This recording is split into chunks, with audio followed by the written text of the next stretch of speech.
اور کہا ہے کہ وہ انصاف کے لیے ہر در کھٹکھٹائیں گے، اور آنریبل چیف جسٹس صاحب کو اس حوالے سے سینیٹرز پاکستان تحریک انصاف کے وہ بھی ایک خط لکھ چکے ہیں۔ انہوں نے کہا ہے کہ وہ سپریم کورٹ بھی جائیں گے اس حوالے سے، اور وہ انصاف چاہتے ہیں کہ اس کام میں جو لوگ بھی ملوث ہیں، تشدد کے کام میں ملوث ہیں، لوگوں کو برہنہ کرنے میں، انہیں باقاعدہ طور پہ سامنے لایا جائے اور قرار واقعی قانون کے مطابق سزا دی جائے۔ اس حوالے سے ناظرین، ٹارچر کے خلاف پارلیمنٹ نے ایک بل بھی پاس کیا ہے، اور اس بل میں سزائیں ہیں پبلک آفیشلز کے لیے جو اس کام میں ملوث ہوتے ہیں۔ اس پہ اب صدر مملکت ڈاکٹر عارف علوی جس دن سگنیچر کریں گے، سائن کریں گے، یہ باقاعدہ قانون بن جائے گا۔ اور کیا ہم اس کو ایک واحد مثال بنا سکتے ہیں، پہلی مثال بنا سکتے ہیں کہ اگر پاکستان نے ترقی کرنی ہے، جو 75 سال سے غلاموں والا سلوک ہوتا ہے پاکستان کے شہریوں کے ساتھ، جو سلوک امریکی افواج نے ابو غریب میں کیا، گوانتانامو بے میں کیا، جو برطانوی سامراج یہاں پہ بر صغیر پاک و ہند میں آزادی سے پہلے کرتا تھا، وہ پچھلے 75 سال سے کسٹوڈیل ٹارچر پاکستان میں چل رہا ہے۔ قانون پاس ہو گیا ہے، تو کیا اعظم سواتی کے کیس میں ان لوگوں کو آئیڈینٹیفائی کر کے باقاعدہ طور پہ سزا دی جائے گی؟ یہ ایک انتہائی اہم سوال ہے، اور اس کی ذمہ داری پاکستان تحریک انصاف کے قائدین پہ بھی آتی ہے کہ وہ نام بتائیں۔ آپ نواز شریف صاحب کو دیکھیں، انہوں نے تو chief of army staff general Qamar Javed Bajwa کا باقاعدہ نام لے کے مختلف متعدد جلسوں میں ان پہ الزامات لگائے تھے۔ D G I S I اس وقت کے جنرل فیض حمید، ان کے نام لے کے الزامات لگائے تھے، اور اس کے بعد ایک آپ کو یاد ہوگا مشہور زمانہ پریس کانفرنسز بھی آئی تھیں مریم نواز کی آڈیو ویڈیوز کے حوالے سے، اس پہ میں پھر کسی دن بات کروں گا۔ لیکن نام لینا کیوں ضروری ہوتا ہے کہ اگر آپ کو کسی کے اوپر شک ہے تو پاکستان تحریک انصاف کو ایکس وائی زی اور نیوٹرلز اور اس سے آگے چل کے باقاعدہ نام لینے چاہیے، کیونکہ جس طرح کے ناظرین معاملات چل رہے ہیں، اور اگر عمران خان صاحب سمجھتے ہیں کہ لانگ مارچ سے کوئی مسئلہ حل ہوگا، کسی اور چیز سے یہ مسائل حل نہیں ہوں گے۔ اب تقریباً 24 ایف آئی آرز ہو چکی ہیں خود عمران خان کے اوپر، ان کی دیگر قیادت پہ ایف آئی آرز ہو رہی ہیں، اور اس حوالے سے اسٹریٹجی بڑی واضح ہے اس حکومت کی اور اس کے ہینڈلرز کی کہ اس حکومت کو انہوں نے اگلے سال تک چلانا ہے۔ جو بیک گراؤنڈ نیگوسیشن جس کا عمران خان بھی کہہ رہے ہیں، وہ صرف ایک باقاعدہ طور پہ سموک سکرین ہے جس کو کہ کھڑا کیا گیا ہے کہ انگیج رکھو اور باقی ساری چیزیں۔ اب آگے چیزیں لے کے کیسے چلنی ہے، پریشر بلڈ اپ کیسے کرنا ہے، پروٹیسٹ کیسے کرنے ہیں، وہ عمران خان نے کہا ہے کہ وہ اس حوالے سے خود اسپیشلسٹ ہیں، پاکستان تحریک انصاف اسپیشلسٹ ہے، اور الیکشن کمیشن آف پاکستان کے بعد نااہلی کے بعد جو اناؤنس کیا، جو فیصلہ آیا، لوگوں نے خود بھی ظاہر کیا کہ وہ اب تنگ آ چکے ہیں ان ساری ڈرامے بازیوں سے۔ فواد چودھری کہتے ہیں بند کمروں میں جو فیصلے ہوتے ہیں ان کا دن اور دور چلا گیا۔ اور جو ناظرین ابھی تک کی اطلاعات ہیں، جو آج تک جس وقت میں آپ سے بات کر رہا ہوں، باقاعدہ طور پہ سرکاری طور پہ وہ فیصلہ ابھی تک ریلیز نہیں کیا گیا الیکشن کمیشن کا۔ کہا جا رہا ہے کہ ایک ممبر نے ابھی تک دستخط نہیں کیا۔ اگر ایک ممبر نے دستخط نہیں کیے تو کل ایسے کیا واقعات تھے، کیا اتنی جلدی تھی کہ کل ہی یہ اناؤنسمنٹ کرنی تھی الیکشن کمیشن آف پاکستان نے کہ ایک ممبر موجود بھی نہیں ہے، بیمار ہے، دستخط بھی نہیں ہے، اور ابھی تک فیصلہ وہ باقاعدہ طور پہ ریلیز بھی نہیں کیا گیا۔ اب ناظرین سوال آتا ہے کہ عمران خان پہ توشہ خانہ کا یہ کیس بنایا کیوں گیا؟ اس میں ایک وجہ تو یقیناً یہی ہے کہ لیول پلینگ فیلڈ اور لنڈن پلان اور باقی ساری کارروائیاں اس حوالے سے جو ہوتی رہیں وہ اپنی جگہ، لیکن ایک اور بنیادی وجہ جو ہمارے معاشرے سے تعلق رکھتی ہے، اس کی وجہ یہ ہے کہ ناظرین عمران خان نے تمام رسیدیں جمع کروائیں، اور میں آپ کو وہ رسیدیں آج دکھاتا ہوں، بینک چلان آپ کو دکھاتا ہوں کہ کون کون سے پیسے جمع کروائے گئے، اور عمران خان کے پیسے اپنے جو ہیں ڈیکلریشن میں کم ہوئے یا زیادہ بڑھ گئے وہ بھی آپ کو بتاتے ہیں کہ جو ڈیکلریشن میں ان کی ایک چیز مجھے نظر آئی ہے، باقی ابھی میں ان کو ڈیٹیل ایگزامن کر رہا ہوں۔ تو عمران خان کے ساتھ ہی یہ کیوں مثال بنانے کی کوشش کی گئی ہے؟ اس کی آج اگر شہباز شریف صاحب کی آپ بات سنیں، وہ کہہ رہے ہیں توشہ خانہ سے جی رپورٹس اچھی نہیں ہے، بہت ساری چیزیں وہاں سے غائب ہو جاتی ہیں۔ جی ہاں، یہ پچھلے 4 سال میں یہ رپورٹ نہیں ہے، لیکن اب شہباز شریف کہہ رہے ہیں کہ وہاں سے توشہ خانہ کی رپورٹس اچھی نہیں، وہاں سے بہت ساری چیزیں غائب ہو جاتی ہیں۔ غائب نہیں ہو جاتی ناظرین، جو بڑے بڑے لوگ ہیں وہ یا تو جمع نہیں کرواتے، اور اگر جمع کروائیں بھی تو اس کے پیسے جمع نہیں کرواتے، اور اپنے پاس وہ چیزیں رکھ لیتے ہیں اپنے باپ کا مال سمجھ کے، اپنا حق سمجھ کے کہ جناب ہم سے کس نے پوچھنا ہے۔ اور اس حوالے سے ناظرین ابو ذر سلمان نیازی نے باقاعدہ طور پہ انفارمیشن مانگی کہ 1947 سے لے کے اب تک کے جتنے بھی صدور رہے ہیں، وزراء اعظم رہے ہیں، ان کی معلومات فراہم کر دی جائیں۔ تو وہ حکومت جو توشہ خانہ پہ بھنگڑے ڈال رہی ہے عمران خان کے حوالے سے، انہوں نے کابینہ ڈویژن نے 28 اپریل 2022 کو جواب دیا کہ جناب یہ تو کلاسیفائڈ انفارمیشن ہے، یہ کلاسیفائڈ انفارمیشن ہم آپ کو نہیں دے سکتے، اس سے پتہ نہیں کون سے ریاست کے راز افشاں ہو جائیں گے، تو اس چیز کو باقاعدہ طور پہ چھپا لیا گیا کہ جناب یہ ہم نہیں بتائیں گے۔ عمران خان نے ناظرین اس میں کام کیا تھا، انہوں نے باقاعدہ یہ قوانین بنائے تھے کہ کم از کم 50% رقم دے کے آپ رکھ سکتے ہیں کوئی بھی تحفہ، اس سے پہلے 10%، 15%، اور گاڑیاں تو آپ رکھ ہی نہیں سکتے تھے، جو توشہ خانہ کے ریفرنس آصف زرداری پہ بنے، میاں نواز شریف کے پہ اس حوالے سے ریفرنسز بنے، ان کا آج تک فیصلہ نہیں آیا، لیکن پچھلے 3 سال کا یہ فیصلہ کروایا گیا باقاعدہ طور پہ، جو پاکستان تحریک انصاف کے متعدد قائدین کہتے بھی ہیں۔ اور قوانین میں جو ناظرین تبدیلی ہوئی تھی اس میں بڑا واضح لکھا ہوا ہے، کابینہ ڈویژن کا یہ باقاعدہ آرڈر، اور یہ تمام، جب آپ اس کا پہلا پیراگراف پڑھتے ہیں تو اس میں لکھا ہوا ہے کہ تمام سرکاری اور پبلک فنکشنریز، یعنی کہ کوئی بھی سرکاری افسر ہو، پبلک فنکشنری ہو، چاہے وہ این اے ہو، سینیٹر ہو، پریزیڈنٹ ہو، پرائم منسٹر ہو، کوئی بیوروکریٹ ہو، ان سب نے، ڈپلومیٹ ہو، کوئی فوج کا بندہ ہو، آرمی، نیوی، ایئر فورس، سب نے وہ اگر کہیں باہر جاتے ہیں کسی وزٹ پہ تو وہ تحفے جو بھی ان کو ملتے ہیں وہ جمع کروانے ہیں۔ ساتھ ساتھ اسی قانون میں یہ چیز لکھی ہوئی ہے کہ یہ والا اپلائی کس کس پہ کرے گا، میں آپ کو پڑھ کے بتا دیتا ہوں کہ یہ صدر مملکت پہ اپلائی کرے گا،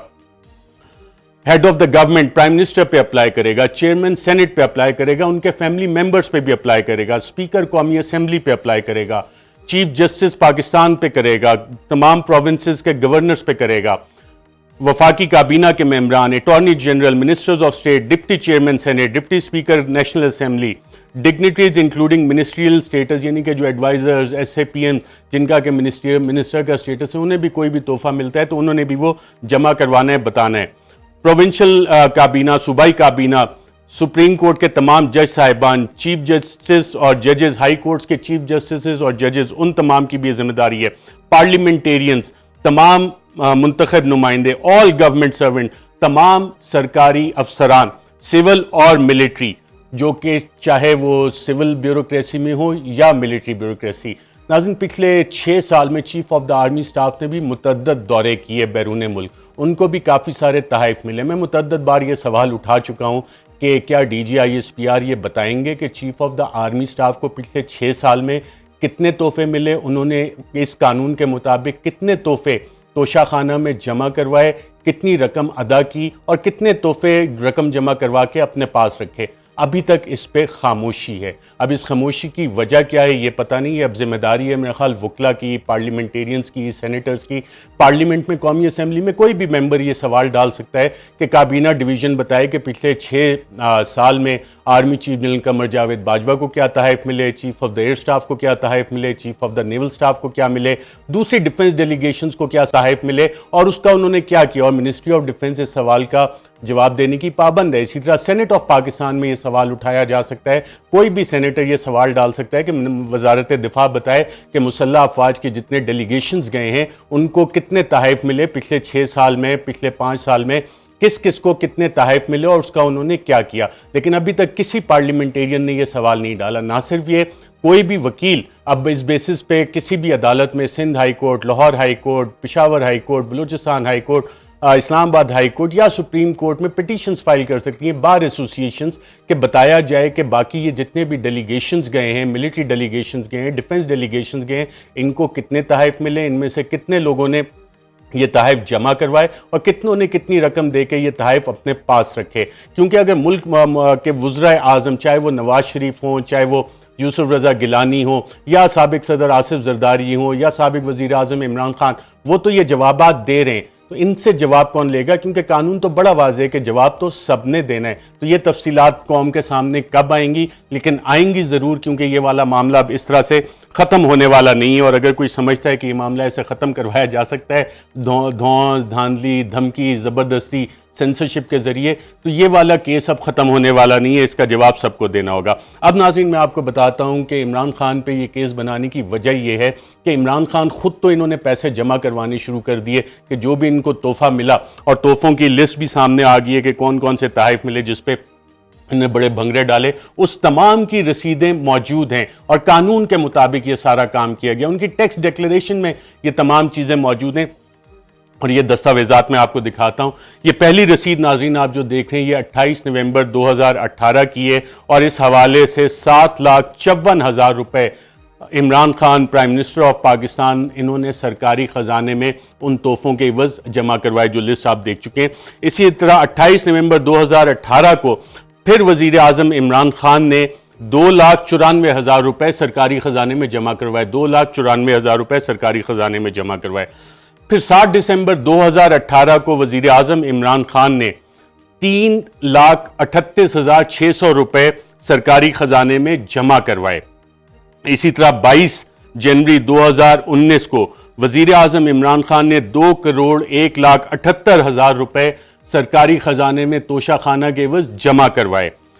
اسی طرح ناظرین آپ کو یہ کوئی اور رسیدیں نہیں دکھائے گا، وہاں پہ آپ کو نکل آئیں گے کیلیبری فونٹ نکل آئیں گے، قطری خط نکل آئیں گے، کوئی اور بہانے آ جائیں گے کہ نہیں جناب یہ کلاسیفائیڈ انفارمیشن ہے، ہم نہیں بتا سکتے۔ اگر ایک ملک کا وزیر اعظم اپنی تمام تفصیلات سامنے رکھ رہا ہے، پیسے جمع کروا رہا ہے، تو باقی کوئی وزیر اعظم چیف ایگزیکٹو سے بڑا تو نہیں ہے پاکستان کے آئین کے تحت کہ وہ اس کا جواب نہ دے۔ اسی طرح ناظرین 8 اگست 2019 کو بیگم پرائم منسٹر آف پاکستان وزیر اعظم کی اہلیہ نے 5,44,700 روپے سرکاری خزانے میں جمع کروائے توشہ خانہ میں۔ اسی طرح ناظرین عمران خان وزیر اعظم پاکستان نے 19 نومبر 2019 کو 2,40,000 روپے سرکاری خزانے میں جمع کروائے توشہ خانہ کے عوض۔ پھر 9,35,000 روپے عمران خان وزیر اعظم پاکستان نے 19 مارچ 2020 کو سرکاری خزانے میں جمع کروائے۔ آپ کو کوئی اور رسید نظر نہیں آئے گی، کوئی اور نہیں یہ بتائے گا کہ آرمی چیف نے کتنے پیسے سرکاری خزانے میں جمع کروائے، نیول چیف نے کتنے کروائے، ایئر چیف نے کتنے کروائے، چیئرمین سینٹ نے کتنے کروائے، باقی پارلیمنٹیرینز نے کتنے کروائے، یہ والی چیزیں نہیں آ رہی۔ سیکٹری ڈیفنس نے کتنے کروائے، سیکٹری فارن افیئرز نے کتنے کروائے، سیکٹری کابینہ یا دیگر جو سرکاری بیوروکریٹس باہر جاتے ہیں، اٹانومس باڈیز کے چیئرمین جاتے ہیں، کسی کی اور یہ رسیدیں آپ کو نظر نہیں آئیں گی سوائے عمران خان کے ابھی تک جو کہ پبلک ہوئی ہیں۔ ان سب کو بتانا چاہیے کہ کس نے کون سے پیسے جمع کروائے۔ پھر ناظرین 26 اکتوبر 2020 کو وزیر اعظم عمران خان نے 24,35,000 روپے سرکاری خزانے میں توشہ خانہ کے عوض جمع کروائے۔ اسی طرح ناظرین 26 اکتوبر 2020 کو وزیر اعظم نے 33,65,000 روپے سرکاری خزانے میں جمع کروائے، وزیر اعظم عمران خان نے۔ اسی کے بعد ناظرین ایک اور رسید میں آپ کو دکھا دیتا ہوں، 27 اکتوبر 2020 کو یہ باقاعدہ طور پہ چلان جمع کروایا ان تمام چیزوں کا، 56,66,000 روپے وزیر اعظم پاکستان نے سرکاری خزانے میں جمع کروائے، اور اس پہ اسٹیٹ بینک آف پاکستان کی آپ کو رسید بھی نظر آ رہی ہے، اور یہ عمران خان صاحب کا اپنا چیک اس حوالے سے جمع جو سرکاری خزانے میں انہوں نے جمع کروایا۔ اسی طرح ناظرین 11 جون 2021 کو وزیر اعظم عمران خان نے 85,000 روپے سرکاری خزانے میں جمع کروائے۔ پھر 28 جون 2021 کو 1,000 روپے بھی انہوں نے جمع کروائے سرکاری خزانے میں۔ اب ایک ایسا وزیر اعظم جو 1,000 روپے بھی سرکاری خزانے میں جمع کروا رہے اس کے خلاف تو پورے نظام نے ہونا ہی ہے، وہ سب کہیں گے صاحب کرپشن کو چھوڑیں، کیونکہ سب کی دکانیں یہ بند کر رہے تھے عمران خان صاحب۔ سب کو اگر وزیر اعظم 1,000 روپے بھی جمع کروا رہے تو پھر کس کی مجال ہے کہ جناب وہ اپنے پیسے جمع نہ کروائے۔ اسی طرح ناظرین اگلی پہ آتے ہیں تو 28 جون 2021 کو 1,33,250 روپے وزیر اعظم نے جمع کروائے سرکاری خزانے میں۔ پھر 8 جولائی 2021 کو تقریباً 29,14,500 روپے جمع کروائے سرکاری خزانے میں۔ 23 فروری 2022 کو 1,93,000 روپے وزیر اعظم عمران خان نے سرکاری خزانے میں جمع کروائے۔ آپ کو کسی اور کی یہ رسیدیں نظر آتی ہیں کہ سرکاری خزانے میں کسی نے پیسے جمع کروائے ہوں؟ باقی تو سمجھتے ہیں باپ کا مال ہے، مال مفت دل بے رحم، ہم اعلیٰ عہدوں پہ آگے، اب جو بھی مال متا ہے وہ ہم نے کھانا ہے اور کوئی ہم سے سوال بھی نہیں کر سکتا۔ اور ناظرین عمران خان کے جو FBR میں ڈیکلریشن ہے اس میں بھی یہ فگر ہمیں نظر آ رہی ہیں، وہاں پہ بھی باقاعدہ طور پہ انہوں نے یہ ڈیکلریشن دی ہوئی۔ اور سال 2021 میں عمران خان نے ناظرین جو ان کی آمدن ہے جو پچھلے سال کی تھی اور 2021 میں جو انہوں نے اثاثے جمع کروائے اس سے پتہ لگا کہ ان کی آمدن بھی وزیر اعظم ہوتے ہوئے 10 لاکھ روپے کم ہو گئی۔ تو یہ تو ناظرین معاملات ہیں توشہ خانہ ریفرنس کے حوالے سے۔ اس حوالے سے ابھی تک فیصلہ جب ہم بات کر رہے ہیں الیکشن کمیشن نے نہیں دیا، ایک ممبر نے سائن بھی نہیں کیے، اب اس حوالے سے جلدی کیا تھی یہ سمجھ نہیں آ رہی۔ اب ناظرین بات کرتے ہیں کہ گاڑی کی ڈگی میں بیٹھ کے کون چھپ چھپ کے کس سے ملاقاتیں کرتا رہا۔ ناظرین یہ بات بتائی ہے پاکستان مسلم لیگ ضیاء کے سربراہ جناب اعجاز الحق صاحب نے. اعجاز الحق صاحب صاحبزادے ہیں سابق chief of the army staff, سابق صدر مملکت جناب ضیاء الحق صاحب کے، اور انہوں نے جو بات کی ان کے پاس معلومات کافی زیادہ ہوتی ہیں. تو اعجاز الحق صاحب کیا کہتے ہیں دیکھتے ہیں. یہاں ایسے لوگ ہیں جو کاروں کی ڈگی میں بیٹھ کے کون گیا تھا سر؟ کاروں کی ڈگی میں بیٹھ کر جو گئے تھے، آپ پوچھیں آج جو وزیر اعظم ہے وہ گئے تھے، اور کون گیا تھا؟ کاروں کی ڈگی میں بیٹھ کے کون گیا تھا؟ غالباً ندیم ملک صاحب کی آواز ہے، پوچھیں کون گیا تھا، تو اعجاز الحق صاحب کہہ رہے ہیں وہ صاحب گئے تھے جو آج وزیر اعظم ہے، یعنی شہباز شریف بقول اعجاز الحق کے گاڑی کی ڈگی میں بیٹھ کے گئے تھے. اچھا اب گئے کہاں تھے؟ یہ سوال یہ آتا ہے. اس کا جواب بھی انہوں نے دیا اعجاز الحق صاحب نے. کتنی ملاقاتیں ہوئی تھی آرمی ہاؤس میں، ذرا اس کا ریکارڈ نکلوائیں اور آپ کو پتہ لگ جائے گا کہ یہ کس طرح گئے تھے ملنے. یعنی کہ اب آگے وہ کہہ رہے ہیں کہ آرمی ہاؤس میں اعجاز الحق صاحب یہ دعویٰ کر رہے ہیں کہ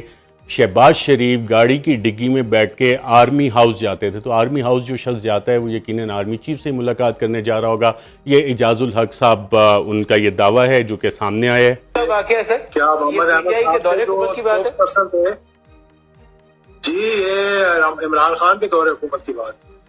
اچھا اب آگے سے جب سوال ہوتا ہے کہ یہ کب ہو رہی تھیں ملاقاتیں، تو اعجاز الحق صاحب کہتے ہیں یہ اس وقت کی بات ہے جب عمران خان ملک کے وزیر اعظم تھے. تو یہ خفیہ ملاقاتیں گاڑی کی ڈگی میں بیٹھ کے شہباز شریف صاحب chief of the army staff سے آرمی ہاؤس میں جا کے کرتے تھے. اور اعجاز الحق صاحب کہتے ہیں کہ اس کا ریکارڈ نکلوائیں اور چیک کر لیں. اس حوالے سے ناظرین مزید بھی بات کریں گے، لیکن آج کے لیے اتنا ہی. اپنا خیال رکھیے گا. مجھے دیجیے اجازت. اللہ حافظ. Subscribe our YouTube channel now and don't forget to press the bell icon for latest updates.